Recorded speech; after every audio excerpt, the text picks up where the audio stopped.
And what I appreciated about it is that you haven't done one Asian accent since you've been on the show. No. Yeah, because why? Because when you do it, you get some heat online. I got some heat online, and like I said before, I said this a couple of episodes. I came on here and I apologized because I got yelled at for some Asian accents I was doing, and I made a genuine, deep-hearted apology. Yeah, and I ended it with I'm sorry. Yeah, I know. And then people got mad at me. At that too. And then people got. And they're gonna be mad at that. You think? They're gonna be mad at that. Yeah. And then so I just want to say, look into the camera this time and mean I really am actually sorry for saying that. Yeah, but here. And I'm sorry.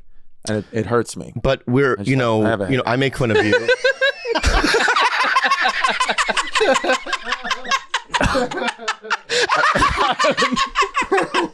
I'm rubbing. Yeah, I know. It's a tension. I know. When white people, when you have this, you got to stretch it out farther because it relieves the brain. Sometimes I have a headache. You got to get to the temple. You know what helps me too? Is sometimes when I have my therapist said to do this. Yeah. The tension headache, you pull it back and you go like this. And that releases the pressure. Yeah. I do that too at home. And I do it too, and it feels so good. Your headache goes away. Yeah. White people, I'm telling you, no matter where you are, you know what I mean? Sometimes, when you're in Taekwondo class or wherever you might be, at your local Chinese restaurant, if you have a headache, right there, you just, that guy has a headache. That's not Mickey Rooney. Yeah, that's the guy with a headache. Sometimes, last week, my daughter was asking me for help with her math homework, and I said, honey, I don't know the answers. And I'm like this. Just to relieve the pressure. And then the answer just came to me. And then I just said, Yeah. Now, let me ask you, you're Asian, right, Jules? Mm-hmm. When you see white people behave like that, how do you feel? Well, if I don't know them, then it's That's the thing. There we go. That's what we're talking about here. But it's about we know each other. I make fun of white people's penises. Mm-hmm. I make fun of their dumbness. You know what I mean? Some of their cultural misgivings. Yes. And I think if I know somebody, I feel like anything's at play here. I've made a decision in my life, and this has freed me from a lot of stuff online, is I don't care about anyone's opinion, good or bad, unless I personally know you or I've met you. Like if you told me, Chris, what you said hurt me, I would genuinely apologize to you. But a random fan online, if they tell me I'm doing great or doing bad, I don't let it affect me either way. Yeah. Only people that I personally know and I've met in the physical space. Because my brains are not equipped. I can't process praise or hate from Nebraska. Yeah. I can't process it. Well, we have a friend I don't want to say his name, but we have a friend that was working through that. He called me a couple of months ago, paranoid about a bunch of stuff online he was reading. He was super depressed. Right. And I told this person, I said, don't read it. Yeah. You just don't read it. Yeah. I don't read anything. No. Yeah. No. People go, oh, well, Reddit, this and that. I don't even know. I've never been on it. I don't know. I don't know what you're talking about. And that's how you have to live. Because if I did read it, I think it would affect me. And you know what? Our mutual friend, who when we talked to him about it, I want to see his name. Say his name and then put it patreon.com/badfriends. No, he said, and this is very accurate of him. He said, all that looking online for the comments, all that comparison stuff, it's a form of self-hate. You hate yourself, and so you're looking for it to be justified by the comments. You want to say, oh, Chris sucks. You're looking for it because you think you suck. But if you're positive, you come from a positive place, you don't go looking for it. So I think you, at times, Bobby, I need therapy, you need this, you need that, but you're a much more positive place than you think. No, I think I am. I think that. I think I am. I've been doing things that, let's be serious for a second. Now we're doing a lot of this and a lot of crazy sand stuff, all that stuff. But what I want to say is that there's another thing that I do is I was at the Chicago Improv. Mm-hmm. And I was at the Schaumburg Improv. I was in the green room, and a waitress came. Every green room, the club waitress is they're the head.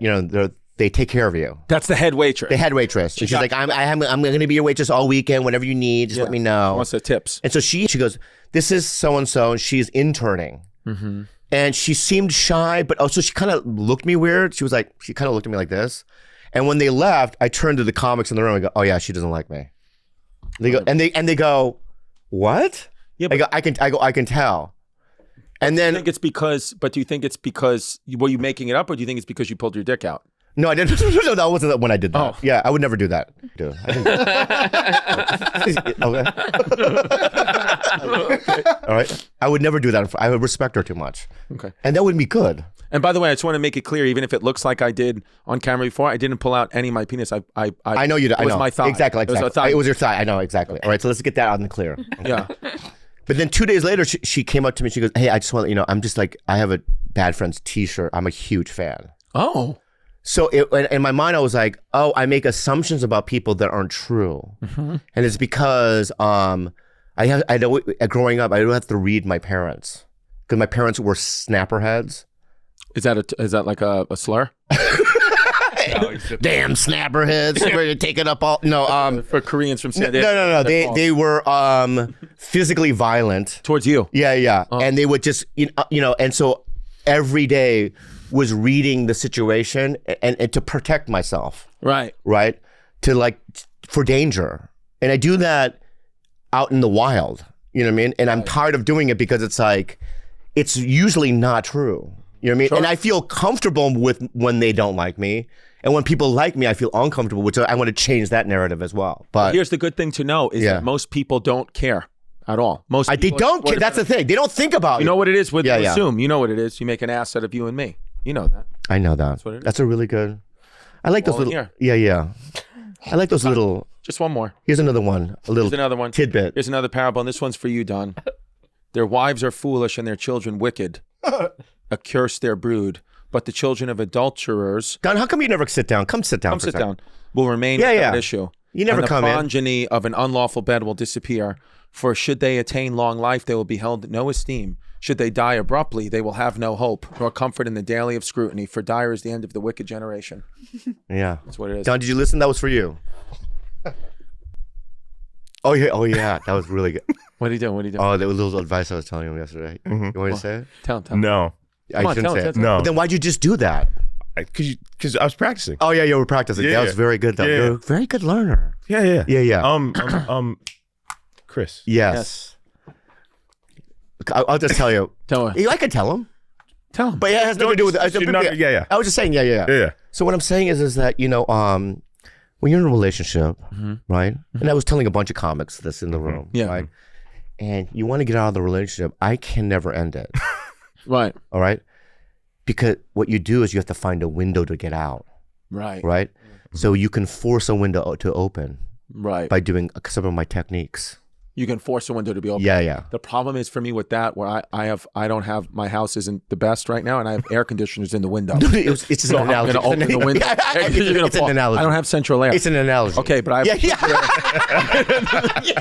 I could hurt somebody. Yeah. I don't want to do that. Yeah. Okay. Well, yeah, it was just an analogy. Or door to open. Whatever. Yeah. Okay. An opportunity. Yeah. Okay, and that's where you have to get out. Right. Okay. So what it is, what you do, the little techniques, and one of the techniques I was telling people was you want her to break up with you. Subtle thing. The coward way. That's the coward's way, right? The coward way. So you do subtle things. And one of my techniques is you forget their name for a split second every time and you use a snap, right? So you go, hey, Kathy, right? Yeah. Hey, what are we going to eat tonight, Kathy? Right? You do that. Smart. 30 times. It seeps into their subconscious and they don't know what's bothering them. They don't know that's bothering them, right? Yeah. And then that's where the windows will open. Another one. I have several of them. Smart. What? Very smart, right? That's actually very smart. Right. Tell him another one. Another one. Yeah. Which one? I think I've told people this one before on this podcast before. Let's hear it though. I haven't heard it. Okay, you haven't heard it. Right. Remember this sometimes you can say things that you've said on a podcast previously, because guess what? As Marcus Aurelius said, you never step in the same river twice. Because the river's always flowing, it's always new water. So when you step in it, it's a different light, a different experience. Oh, so you can say the same thing. An emotion. Yes. This is a different never river. Step in the same river twice. Oh.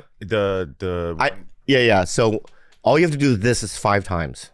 Okay. So the snapping 30 times, this 5 times. Okay. When you orgasm, you don't make a noise. You look directly into their eyes. They have to be looking at you, right? And you orgasm with your face. It's hard for me to. I'm never looking in when I come. I know, but this is what you need to do. I'm always facing this way. I know. Yeah. So in order for you to do this exercise, you have to be doing missionary. So I have to have a mirror. This is what you do, right? You look in their eyes and you go, you go like this. You go. like that, right? If you do that 5 times subconsciously, right, they will break up with you. Yeah, Really? terrifying. Yeah, it's terrifying. Terrifying. Third thing. Yeah, third Third thing, right? That's third thing. This is a basic one. No, this is good. You gave them the same present twice. That's huge. It's a good one. That's a good one. Right. Because they always say, it's just the thought that counts. You know what I mean? Like, I don't care, right? All right, here's 2 oven mitts, bitch. You know what I mean?